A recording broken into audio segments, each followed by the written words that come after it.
시청자 여러분 안녕하십니까. 신의 한수 이병준 기자입니다.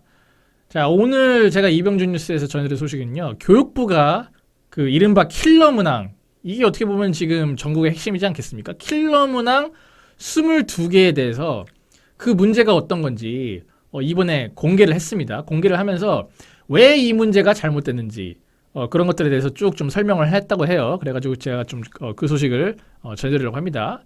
자, 이건데요. 교육부가 공개한 킬러 문항 22개. 대학서 배워야 풀 수 있다. 자, 여러분들. 수능이 고등학생들이 보는 시험이지 않습니까? 고등학생들이 대학에 가가지고 과연 그 대학에서 공부를 할 수 있는 능력이 있는지 그거를 평가하기 위한 시험인데 대학에서 배워야 풀 수 있는 문제가 그 시험에 나온다? 이건 어떻게 보면은 모순이죠. 완전히 지금 모순이라고 볼 수 있는데 자, 최근 3년 수능 그리고 올해 6월 모의평가 기준으로 고차원적 접근이 필요하고 과도한 추론이 필요한 문제들이었다고 합니다. 자, 평가 기준이 좀 모호하다는 지적이 있는데 교육부는 공교육서 다룰 수 있는지가 중요하다. 이렇게 지금 가이드라인을 제시를 했다고 합니다. 그러니까 지금 그 어떻게 보면 킬러 문항, 그러니까 킬러 문항뿐만 아니라 여러 가지 지금 문제가 되는 게 많은데 지금은 일단은 어떻게 보면 가장 좀 핵심적인 이슈인 킬러 문항에 대해서 공개를 하고, 그러니까 국민들한테 공개를 하고 이게 왜 문제가 되는지 그런 것들에 대해서 좀 공론화를 하는 작업을 지금 교육부가 진행 중인 것 같아요.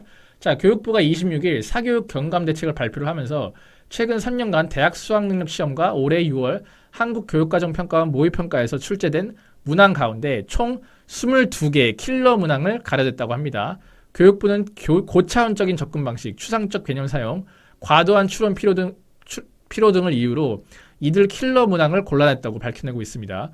올해 수능에서는 이러한 종류의 킬러 문항을 출제 단계에서부터 배제하겠다고 강조를 했습니다.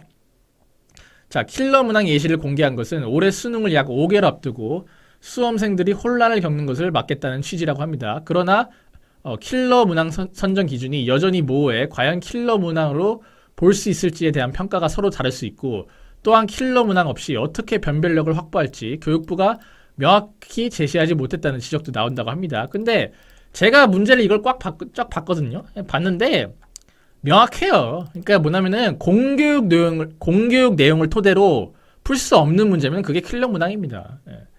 그러니까 윤석열 대통령도 강조한 게 그거잖아요. 학교에서 배운 내용만으로도 과연 풀 수 있느냐.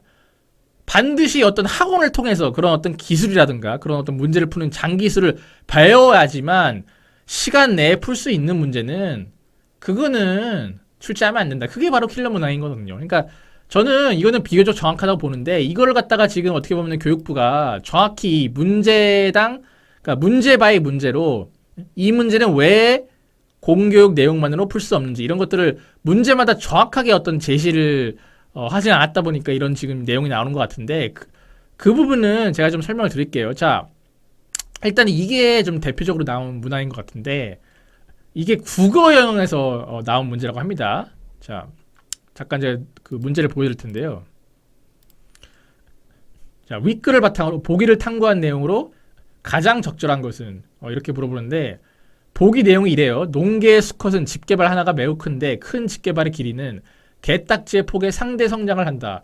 농개의 개딱지 폭을 이용해 큰 집게발의 길이를 추정하기 위해 다양한 크기의 농개의 개딱지 폭과 큰 집게발이의 길이를 측정하여 다수의 순서쌍을 확보하였다. 그리고 L 그래프와 같은 방식으로 그래프의 가로축과 세로축에 각각 개딱지 폭과 큰 집게발의 길이에 해당하는 값을 놓고 분석을 실시했다. 그러니까 딱 봐도 굉장히 어떻게 보면은 뱀에 꼬였다는 게 딱 느껴지지 않습니까? 그리고 보세요.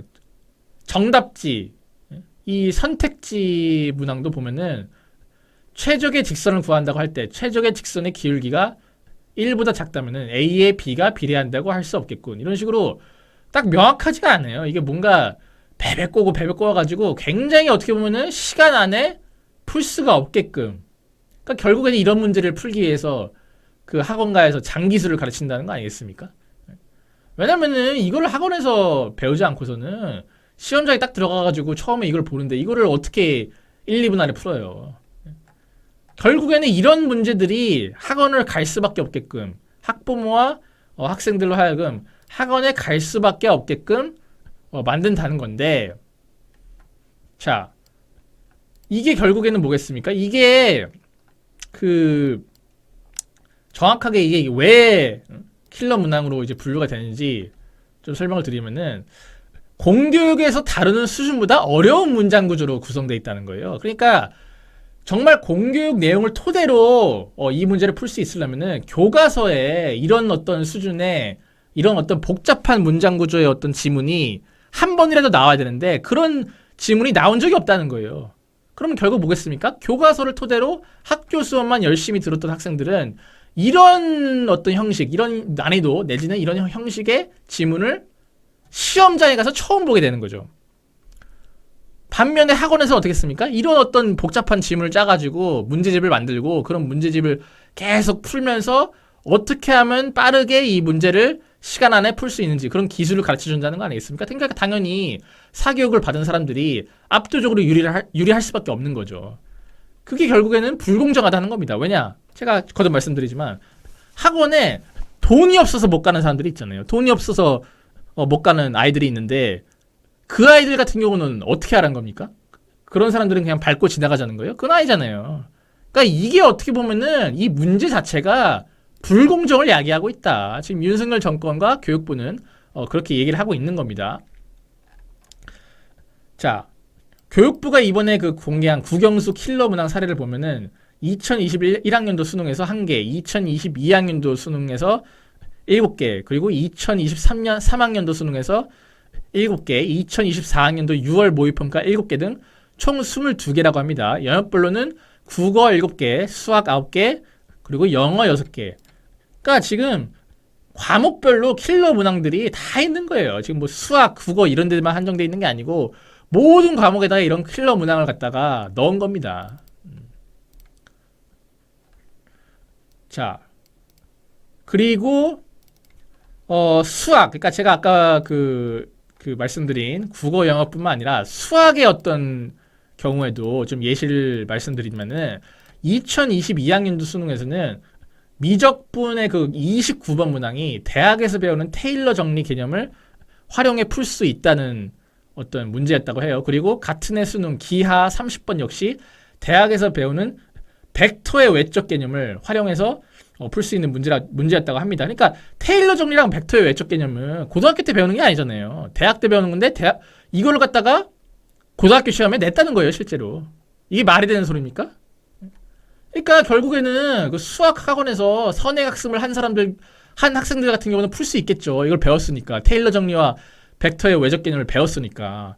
근데 그걸 안 한 학생들은 이 개념 자체를 모르니까 문제를 풀 수가 없는 겁니다. 자, 하여튼 이런 어떤 문제들이 굉장히 지금 문제가 되고 있다. 그러니까 왜 우리가 킬러 문항을 배제해야만 하는지, 그런 것들을 어떻게 보면 국민들을 상대로 설득을 하기 위해서 킬러 문항 예시를 좀 공개를 했다, 이렇게 좀 보시면 될 것 같아요. 자, 이 킬러 문항 배제 방침 자체를 놓고서는 대체로 교육계는 찬성하는 분위기라고 합니다. 현 수능 출제 구조상 최상위급 변별을 위해서 어느 정도 출제가 불가피하다는 의견도 있지만 대학 전공자가 풀기에도 난해하다는 지적은 일리가 있기 때문이라고 합니다. 그러니까 그렇죠. 그러니까 아무리 변별력을 위한 문제를 내는 건 상관이 없어요. 근데 문제는 뭐냐? 왜 대학에서 배우는 개념을 갖다가 고등학교 시험에 내냐는 거예요. 그건 말이 안 되는 거죠. 자, 어쨌든 이런 어떤 킬러 문항을 없애고, 이것뿐만 아니고 여러 가지 지금 작업들을 하는 게 많이 있어요. 지금 윤석열 정권 차원에서. 그렇기 때문에 이번에야말로 이 사교육의 어떤 문제점, 사교육 문제를 해결하고, 이 교육당국과 학원가의 어떤 카르텔을 타파하고, 우리나라의 이 공교육 문제를 정말 해결하고 정상화시키는 데 있어서 윤석열 정권이 이번에 칼을 제대로 빼들었다. 이렇게 좀 해석을 할 수 있을 것 같습니다. 자, 어쨌든 국민들 입장에서는 이번에 정말 어떻게 보면은 이 대한민국의 암덩어리를 제대로 도려낼 수 있는 그런 기회 아니겠습니까? 그러니까 국민들 입장에서는 이번에 윤석열 정권이 하고 있는 교육정책 정말 정포적으로 지지를 해줄 필요성이 있다, 이렇게 생각합니다. 자, 그러면은 저는 또 다음 방송 준비해서 찾아뵐 수 있도록 하겠습니다. 네, 시청해주셔서 대단히 감사드립니다.